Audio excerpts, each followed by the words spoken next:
Hi, thanks for joining me. Thought I would talk to you today about finding the perfect scent, if there is such a thing. Scent and perfume and fragrance is a wonderful world. There is millions of beautiful fragrances out there, but how do you know which one is the right one for you? How do you pick the perfect fragrance? I don't personally believe there is one perfect fragrance because there is so many, like I've said, to choose from. So what do we do? Where do we start? It can be quite overwhelming if you're looking for a new fragrance, be it a perfume, whether it's skincare, or of course home fragrance, which is what we do. But when we do our candle making classes, it's really interesting. I love watching and listening to everybody talk about their fragrances and how they go about choosing them. So I thought I would do a quick video today just to give you some tips on how to find the right one for you. So fragrance plays a huge part in our overall sense of well-being and the feelings of happiness that we get. So if you think about a fragrance that you smell that just something that's your favourite, and immediately it transports you to somewhere else, reminds you of a special time or a special place, and you just have this lovely warm sort of cosy feeling, a calming feeling within you, and it boosts your happiness. So we love fragrance for all sorts of reasons, but it can be quite overwhelming when you're trying to find the right one for you. So here's my take on it. First of all, don't be afraid to change things up. We all have our long-standing favourites that we opt for, and that's great. We're always going to have them, but it's good to try new things as well. So our sense of smell changes. It can change with our moods, it can change with the seasons. All sorts of factors can influence us.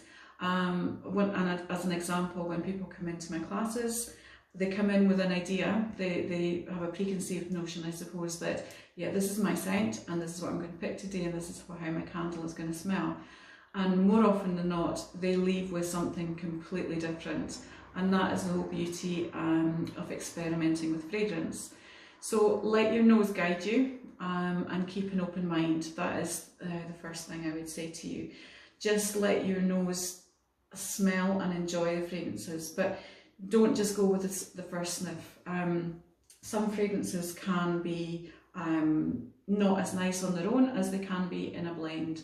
So for example, we have what we call top notes, middle notes and base notes, and these notes combined, not always one of each, two of each, that's a whole different issue, but I'll talk about that another day. But they create what's called an accord, a blend, and they create something new. So as an example, lavender is not my favourite perfume at all. It's not something I would go and pick off the shelf willingly.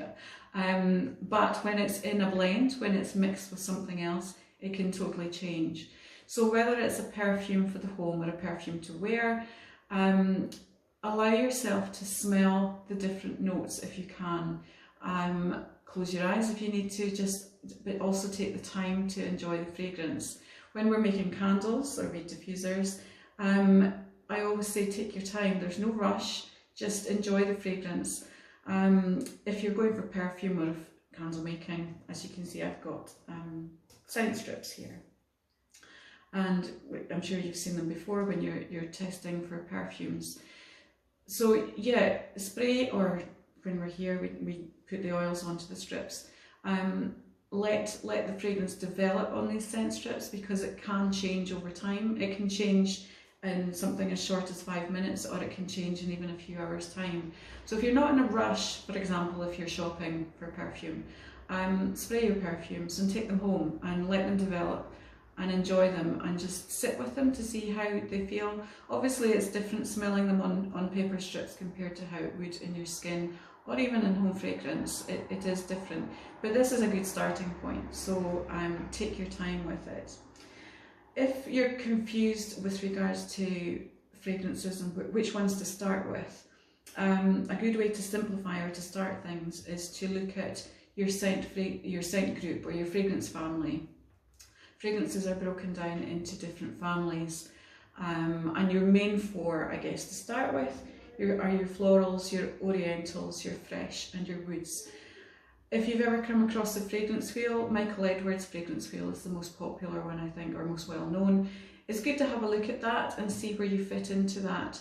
Those 4 groups are not, they're just your starting groups. They do break down into subcategories. Again, I can talk about this another day, but it's a good starting point. So for example, maybe a citrus is your favourite. So start with a citrus fragrance, look for something that's got citrus in it. And then if you follow through, see where you go from there. You might want to add something woody into that, or it might be a heady floral. It just, you know, you have to let your nose guide you on that. When you're sniffing here, like I said, on your scent strips, whether it's candle making, perfume, reed diffusers, don't go with your first sniff. Just have some patience and go with it. If you can, and it's not always possible, certainly in here when you're candle making, but do your sniff testing in a fresh environment where there's no other smells that are going to confuse your mind. Not always straightforward because smells are around us every day, all day. But if you can, yeah, it's a good tip. Look for the notes in your fragrances and just see what comes to mind. And experience it, the scent, as, you know, holistically. Use all your 5 senses. So what comes to mind visually? I mean, what story does the fragrance tell? What can you see? What does it take you back to? How does it sound, crazy as that sounds? For example, if it's an ozonic scent, like something that reminds you of the sea, can you hear the sea? Is the scent strong enough, powerful enough to make you go to the sea? Can you hear it? Touch, for example, rose. If you smell a rose scent, can you imagine the silky velvety feel of the rose? I mean, I just love rose. But can you imagine that? Can you feel it in your mind's eye? Taste. Please don't taste any of the fragrance, it's not recommended. But again, your taste and your sense of smell work together. Can you smell and taste that together? Does it make you really, you know, just come alive, all your senses? So let it really work through your mind. And then your character, your personality, who are you? And I guess this is part of it's, you know, going round in a circle here, picking or finding the right fragrance. But take your personality and your character into it. Where do your memories come from? What makes you happy? And just try and match your character to your scent a little bit as well. But most of all, yeah, take your time, enjoy it. It really is a beautiful thing to do. It's a great experience, very therapeutic, very relaxing, and it's very creative, and it's something that's uniquely yours.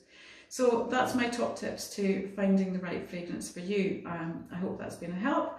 Maybe I'll see you one day on a candle making course where you can come and smell your own. But I will come back next time where we can talk about more about blends and notes. So thanks, and I hope you enjoyed that.